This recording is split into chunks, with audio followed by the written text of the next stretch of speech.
Hello, everyone, and welcome to Problem Solve Her. I'm your host, Chloe. And I'm your host, Dagmar. And here we are. Thank you for everyone joining us and listening in. We have a beautiful guest this evening. Beautiful. Did I say beautiful twice? No, I said it. Oh, you're saying it too. A very beautiful, que bella mamacita, Mickey, here this evening joining us. And we're so happy to have you. And thank you for being one of our first podcast guests.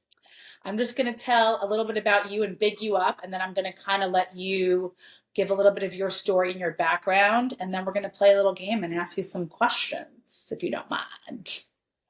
Get ready. So Mickey has a degree in clinical mental health. And she specializes, and I love this, in therapy for animals and ESA and PSD. Cool. And she also is a recent heart transplant survivor. Wow. As in this year. Wow. Yes. And talk about overcoming adversity and dealing with a lot. Mickey is a soul survivor. And she's someone that I have so much respect for and that I love. And again, we're just going to say how beautiful it is because you're just looking at her. It's like, Dagmar, we should have really gotten ready for the prom on your own with Mickey here. But no, I know. Let Mickey have her beauty. I want her. It's Mickey's moment. Absolutely. So, Mickey, please just tell us a little bit of your story and your background before we get into rapid fire questions on problem solving. Well, for starters, I'm flattered. I'm extremely honored and flattered to be here and be the very first podcaster. So for me, this is exciting. And I think this is a pretty sacred opportunity to talk about some transformative conversations that lead to a lot of healing and, most importantly, great connections. Well, what led me to where I am, for starters, as you had mentioned, I'm a mental health therapist and I have specialized working with trauma. And who would have known that I myself would have survived something that was a pretty traumatic experience. As far as health goes, I was diagnosed with end-stage heart failure as of last year. I was 39 years old when I got diagnosed.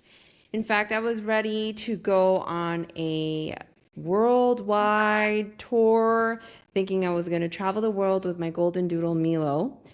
And shortly, I'd say 3 months before I was going to go on my trip, around February, I started to have some flu-like symptoms. Mind you, I pretty healthy, work out, barely drink, no smoke, no drugs, nothing. And I'm thinking, oh, it's just, a random flu. Or I thought it was COVID. And that flu just kept getting worse and worse and worse. And by worse, I couldn't go to sleep at night. I couldn't breathe. So I thought maybe I developed asthma. I went to a pulmonologist and the pulmonologist says, oh, this is possibly stress. And so I thought, well, maybe that's true. Maybe I'm stressed and the body's reacting. A very typical thing that we all tell ourselves, that it's just stress. So I was ignoring my symptoms, thinking it was just stress or it was the flu. 3 weeks later, the symptoms kept getting worse. And at that time, I was staying in Tampa because I was doing my first pit stop out of where I was living in Miami. And I thought that by being in Tampa, because there's the Greek embassy there, I was in the process of trying to get my Greek citizenship. I was there completely alone. So I go to an urgent care and the urgent care says, you're having breathing difficulties. You need to go to the emergency room. Here I thought they were thinking they're over exaggerating. It's not a big deal. It's just the flu. So then I did. I went to the hospital, to Tampa General Hospital. And from there, they detected, they did blood work. From what I found out, there is a protein that your heart starts to produce, which called as the BNP. And that protein level has to be, I'm not exactly sure, but I know it's like below 50 or 25. My level was close to 7,000. My troponin level, which was supposed to be indicative of a heart attack, has to be, again, like lower, like in the low numbers, like lower than 10 or whatnot. And mine was close to 2000. So I was in active heart attack and I couldn't believe it. And I didn't feel the chest pain or anything like that, but I was Wow. actually having a heart attack. And that heart attack, I thought, oh my gosh, by the way they sounded, I wasn't going to make it that night.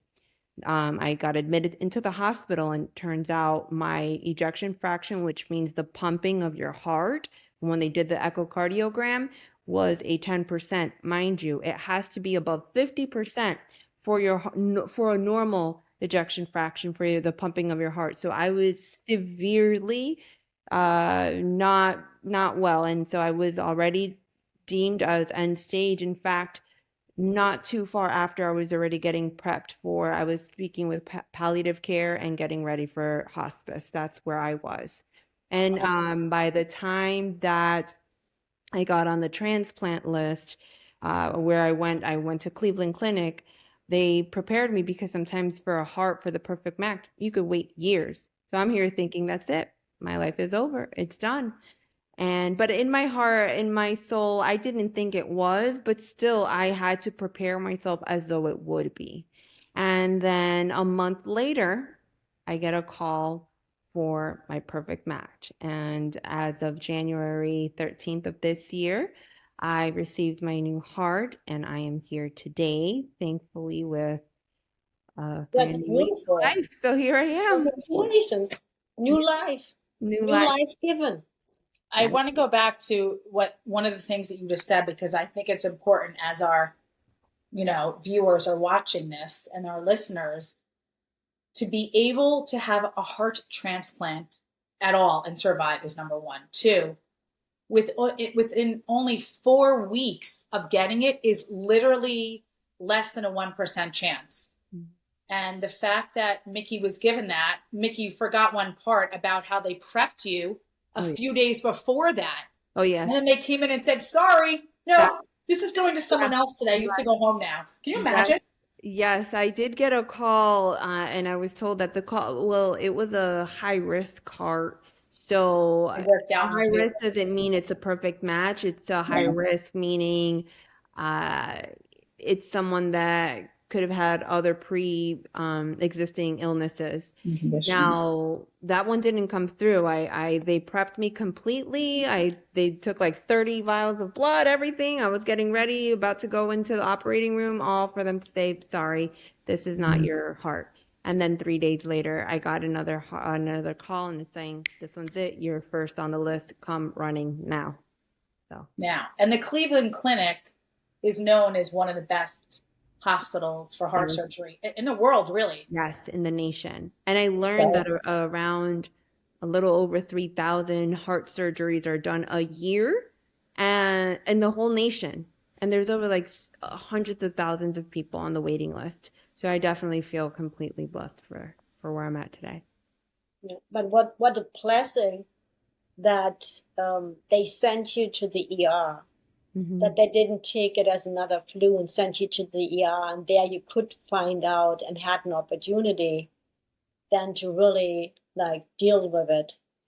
And I think the reason why this happened was because I think as women, we undermine our symptoms, and I had to really stand up and speak up for my symptoms. And I didn't just dismiss it as a flu. I kept going and I kept showing up because something just wasn't right. And instead of pushing it back, thinking it's going to go away, I advocated for what my symptoms were trying to say. And oftentimes as women, we overcompensate our symptoms as it's just stress. We can mentally get through this because we're, resilient women. Yes, we are. But we have to definitely advocate for ourselves, because at one point I've had doctors saying, no, everything is fine. And old school thinking, my mother and her Cuban tongue, Miquita, it's just stress. She calls me Miquita. Miquita, it's just stress. Even when I told her, Mom, I'm at end stage heart failure. Oh, no, Miquita, think positive. No. So, of course, not only... And would you say that's a cultural thing on her side? It's a big cultural thing. And I think I'm not the only one exclusive to that cultural experience where symptoms are minimized. It's it's sometimes for socioeconomic reasons this happens. And so being in the position that I was, I'd say I was fortunate. I wouldn't say that that's the case for all, but I would say what got me here is definitely advocating for myself and not just staying quiet and own, because it takes a whole team. It's not just the doctors that are doing all of the intervention. It is ourselves that stand up and speak up for ourselves. If nobody else, even if our loved ones aren't, we have to be our number one advocate. So I'd Without say it's question. very And at the end, you are a mental health professional, right? So one thing is, like in general, all we are all experts in different industries and different niches or areas. But I can imagine you as a mental health expert. How did you deal with it, coming yourself in a situation like that where everything is pulled out under you? Yeah. It's one thing to have the hat and the expertise of a mental health therapist and not be in the seat of the patient or the client, and another when you're actually in the other side. The way I took it was, at first it was an initial shock, and just like that, just like the dog. Exactly. Initial shock. He's hearing Right you. at the right time. Exactly. He's in a different location, so he's like, I think he just had a dream and woke up and where I'm like, get over here. We're in the middle of something. He understood the shock effect. He's different, girl. Supportive he is. Come here. Stop it. Keeping the storyline going. So it's shocking. It was a shocking experience. That is so. Meanwhile, you like give one snap to Milo because he's so well trained and he's down. Oliver, it takes, but he's still a puppy. Oh my God, our dogs. It's so funny. It was shocking.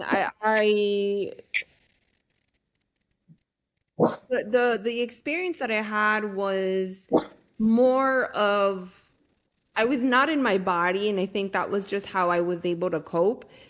And by not being in my outer body experience. outer body, along with just a lot, and then it's just floodgate of tears, the grief, the anger, the disbelief, the negotiation. And even though I am spiritual in my own way, it didn't matter what I was trying to cling on to. The shock, the reality came crashing down, and it was in the moment. It's not the easiest thing to grapple. I did what I guess anybody would do, just reach out for help. I called even my own mother, my brother. I called friends. I even went on my social media. I thought that was it. This is it. I was like, guys, I don't know what's going on. And I in that moment, all I wanted was connection, any kind of connection. And so that's really what kept me through, is just having a huge tribe, a community of people that just were with me, even though I was by myself in the hospital and I had a friend call a friend. So I just had a stranger with me in the hospital because I couldn't be by myself. I had just to figure out a way to have emotional support, because that I would say no one prepares you, and I don't think no one can get prepared for an experience that's shocking. And it just comes to show too, though, that we are more resilient than what we think we give ourselves credit for. Because looking back now, I would never have imagined that that would have been the path that I would have embarked. However, I'm here to say that whatever we think is hard, we'd be so proud of ourselves to see that when we get through it, we had the ability to adapt to that chapter or that circumstance, as hard as it may be. So I would say it was shocking, but miraculously, it was a twofold experience. Shocking on one end, but miraculous on another, in seeing how many people showed up. So I think it was in awe. Mickey's Heart Club. Yes. Yeah. Yes. Did this experience change you, Mickey? Yes, just it refined certain parts that needed to be refined. With that, I mean, I needed to be, I had to trust my intuition a lot more than what I was giving my intuition credit. And by intuition, I mean, I had I've always been a caring, empathic person, but to an extent of toxic empathy and over giving my time, my energy, and who I am as a person, that after the transplant or even during the transplant process, I started to realize that I had to reclaim my own sense of boundary. It's one thing to teach it, implement it, and talk about it, or even preach about it, but it is another to really work on who is really important to be in your life. And sadly, I had to make the really tough decision of discontinuing the connection with my mother because it was my mother who I needed to have there, number one. And unfortunately, because of her own set of traumas, which I wouldn't want to expose her own stuff. That's her story to tell. But because of her own stuff, not to justify it, she couldn't show up for me in the way that I needed her to show up, nor was she there for me in the surgery, nor did she text or call during the time that I needed her most, which was really eye-opening for me to realize that I had to learn to mother myself all along and no longer look for a savior, which was my own mother, and learn to become the mother that I was craving for. Mother for yourself. I love that. I love that phrase. You had to become your mother for yourself. Do you feel like because she wasn't able to give that to you, are you able to forgive her for that?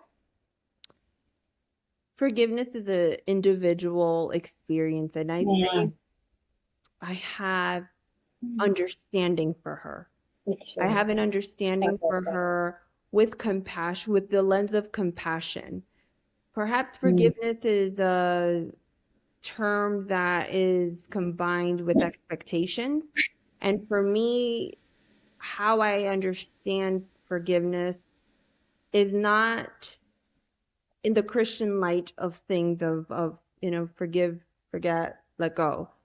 For me, I'd say a safer word for me is understanding my mother through compassion, but being brave enough to let go of the connection and understand that the love that I imagine to have for her is not the same. That doesn't mean that I have resentment towards her.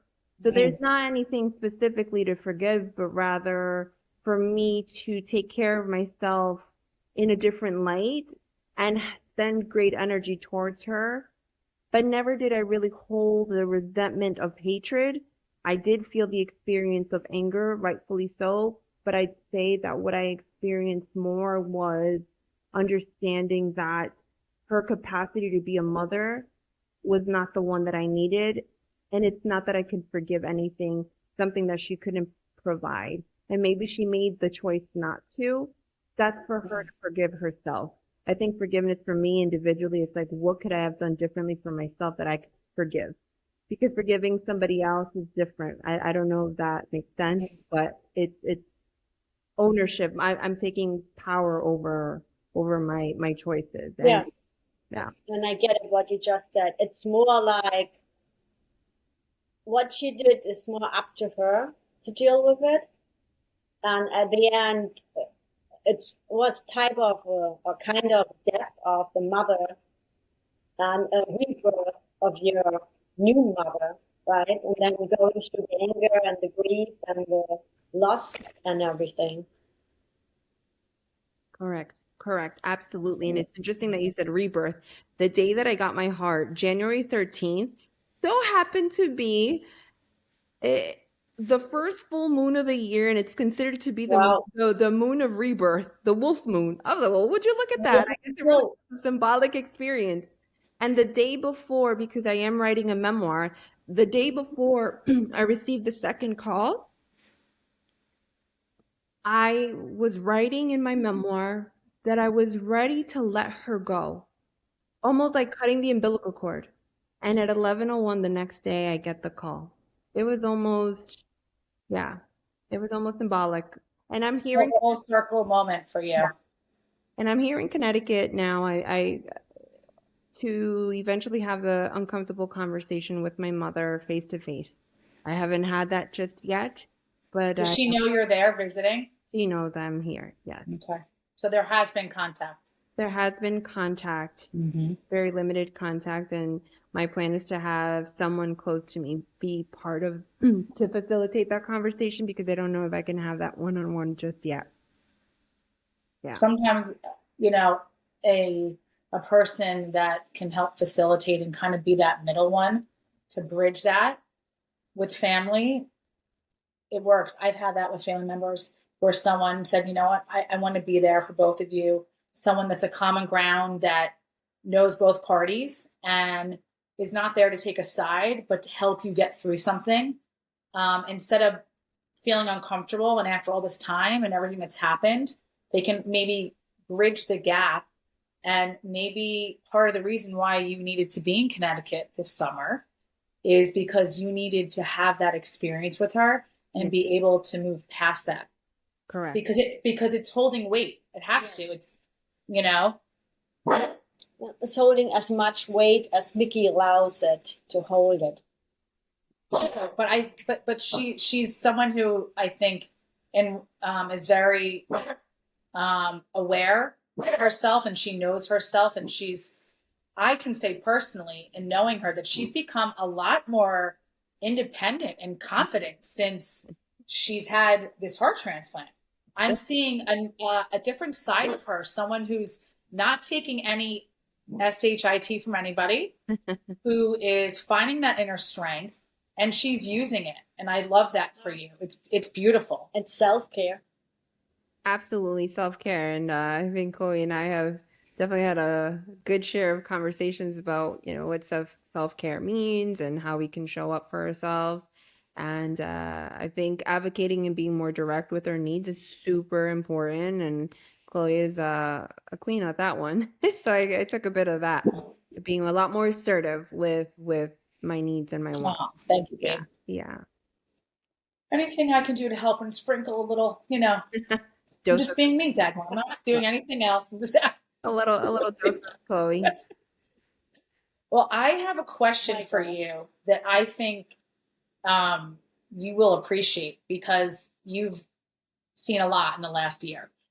In 5 words, it doesn't have to be exactly 5 held to, but describe you, right? Because you've just experienced this a lot lately, on your best and worst days. Like, just try to, if you can, think of 5 words that really describe that. 5 words. The best and the worst days. So in combination, 5 words with the best and the worst? No, not in combination, separate. Separate. So 5 and 5. Okay. Yeah. So 5 words to describe my worst day would be unempathic. I have 0 empathy for myself or anyone. It's completely unempathic. Lazy.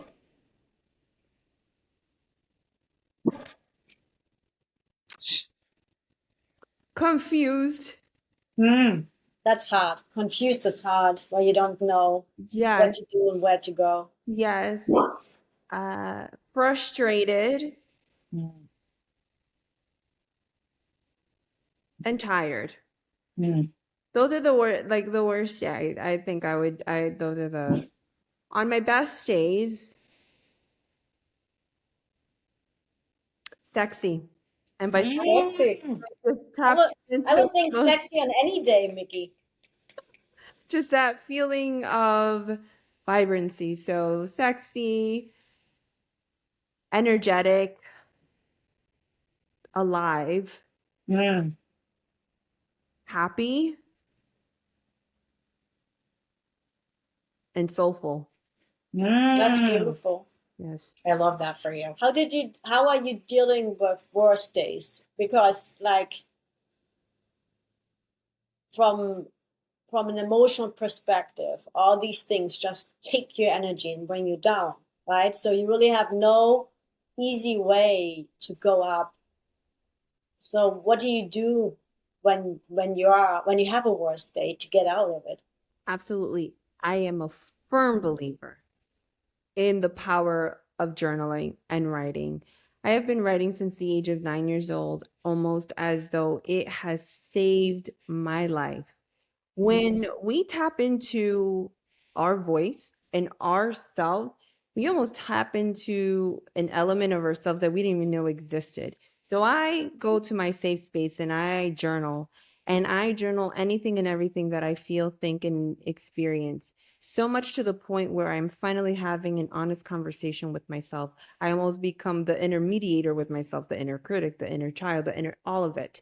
And I allow all of myself and selves to come out, and I allow it to just have the conversation, because it is when sometimes we're starving, and I'll be starving for a connection, and really what I need is to have a connection with myself. Because what happens when we start having conversations with other people is that we're seeking to tap in and get a validation within.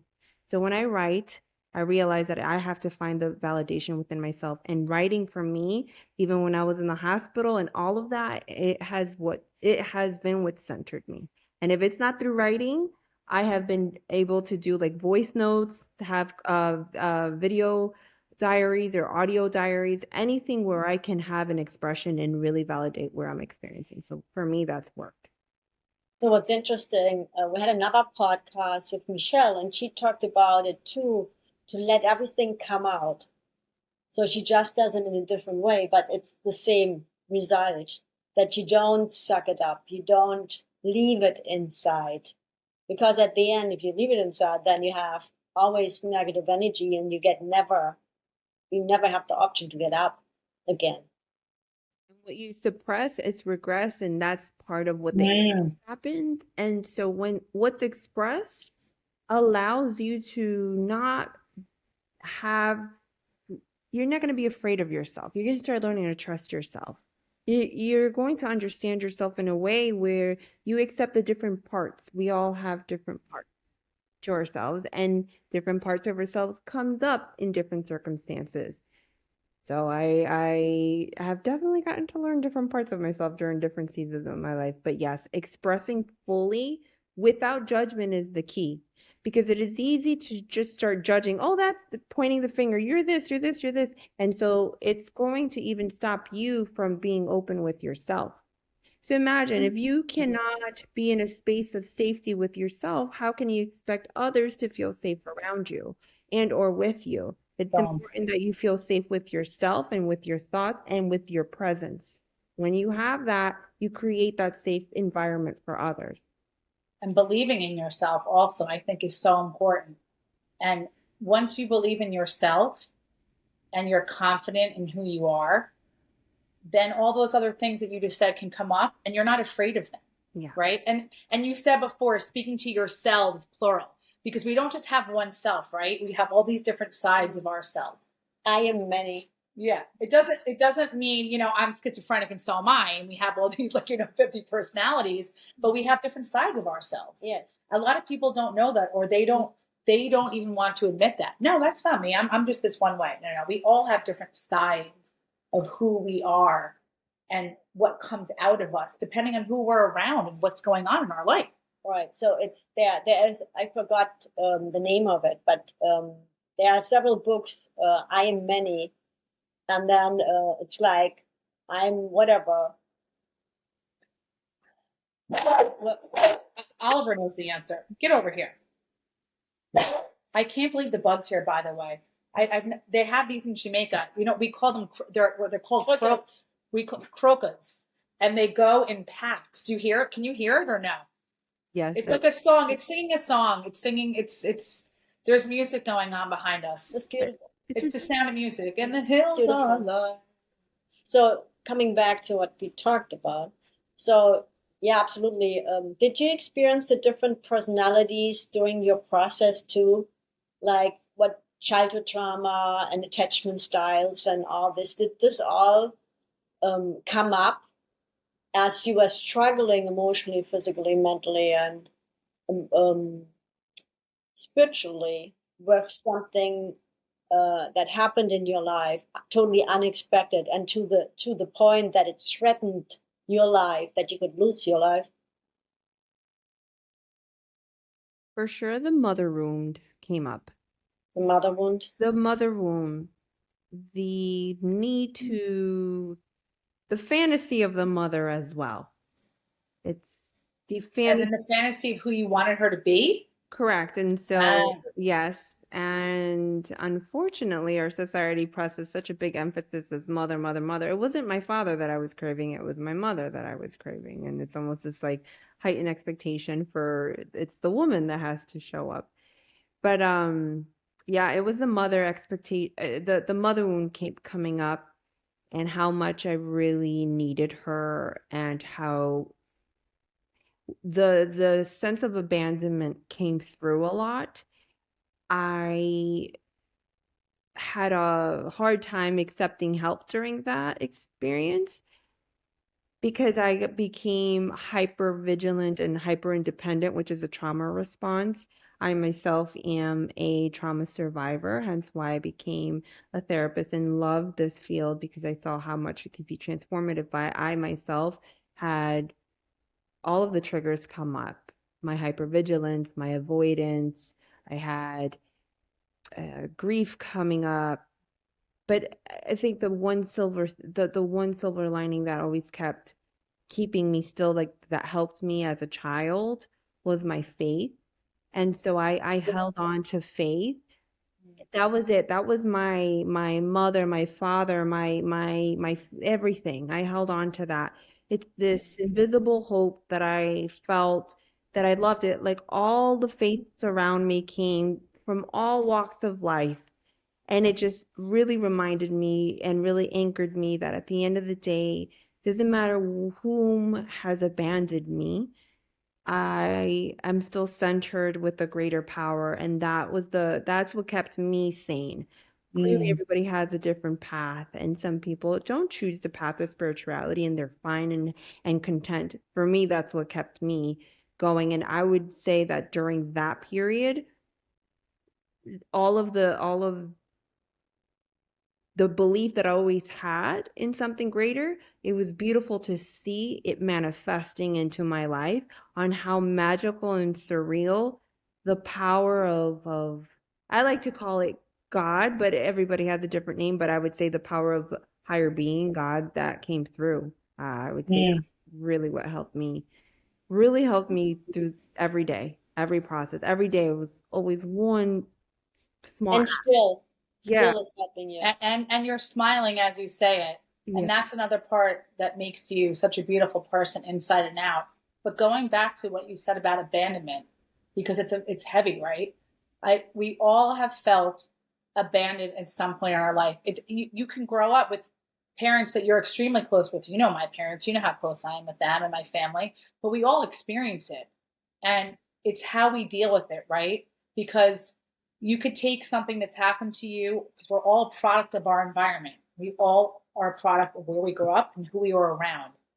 And we can sit there and we can, use it against ourselves our whole lives. And, but this happened to me and this happened to me and it wasn't me and it was everybody else. Or we could say, you know what? I'm taking control of my own life. I'm going to be an independent, strong, and confident woman, which is what we want to help women with, the problem solver, right? Find that within yourself, the strength that you found. It again, I have to go back to when I originally met you until now. You are like not having it. I love this side of you because you don't care what anyone thinks. Why would you? You survived a heart transplant. Like nothing should phase you at this point. It should be like this. It's like please just roll off like some water from rain on the street, easy peasy, right? I would think that that would give you that sense of really major self empowerment going through something like that. For sure, I felt really proud afterwards. Scared, but proud. And I'd say the proud feeling that I started to sit with was, oh wow, I stood up for myself. Oh wow, I educated myself. Oh wow, like I reached out to people, places, and things. Oh wow, I received help. So Mm. those steps that took time for me to develop, because when you go through trauma, you don't have those skill sets. And so, hence why I encourage starting from anywhere, even if it's you're at rock bottom and you don't have those skill sets, go to someone, go to a professional, go to a mentor, and start from ground zero if you must. But that in itself is self-advocacy. Even if you're at the most lowest self-worth, start there. And you'll realize that that's going to take you, it's a domino effect. You're going to look back and you're going to say, I'm so proud of myself for making the choice. And it's sometimes a very small choice. And that small choice is what's going to get you to something big. And I saw it. I felt really proud. I felt really proud, yes. What would you say? How can you find good ones? I'm pretty sure there are many mentors, many health specialists out there. Like, what would be something, what you experience, how you can find good ones to really help you to figure it out, to move forward, to find solutions? Correct. I think there's power. It's almost like therapy shopping. There is a way to do interviews where you can meet with different therapists and have a 15-minute consultation conversation and just ask them what's your clinical style? In other words, like how do you conduct your therapy? What's your style overall? What's your, let's say, expertise? Do you specialize more in trauma? I mean, they could just tell you and educate you on that. But you want to ask yourself, how do you feel when you're having this conversation with the therapist? Are you feeling seen? Are you feeling safe? And are you feeling as though, even if it's scary, but you're feeling a sense of hope that here is the next place where I can take the next step? And I want to encourage people that sometimes you may have to change therapists along the way because each therapist is going to have a specific, unique gift and skill set that's going to help you get to the next step. You don't always have to stay with someone for the rest of the treatment or for the rest of the therapeutic experience or mentorship or coachingship. Whichever way, take what works and leave the rest. That's at least that's what I work when. That's great advice. Sounds like dating to me. Yes, But yes, absolutely. don't be so desperate that you go with the first one and get emotionally attached to the first one, but focus on what you need, how this therapist makes you happy and fulfilled. Don't be thirsty. Don't try to please As them. the young people say, Yes. don't be thirsty. Right. Don't be desperate and hungry. Right. Right. Yeah. Because I can see if you don't focus on your needs and find somebody who's compassionate and empathetic and understanding and professional, then then will perhaps be difficult to move forward the right way.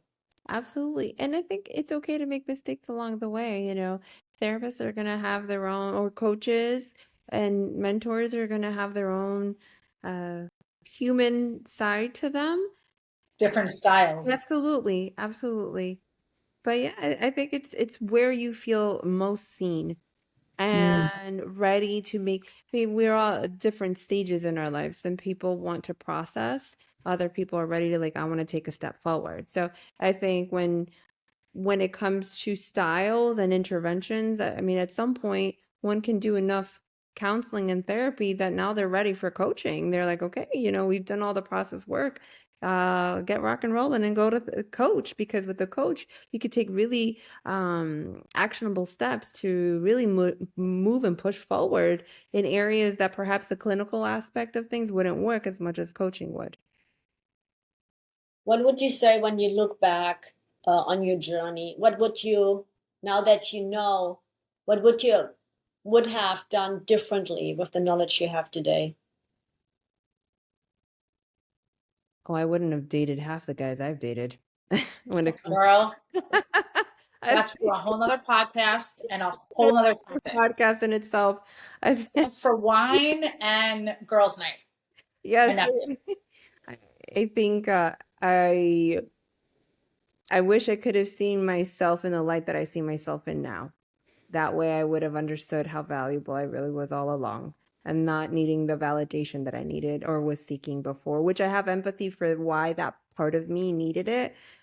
But I would say that I wish that part of me would have experienced what I'm experiencing now a lot sooner.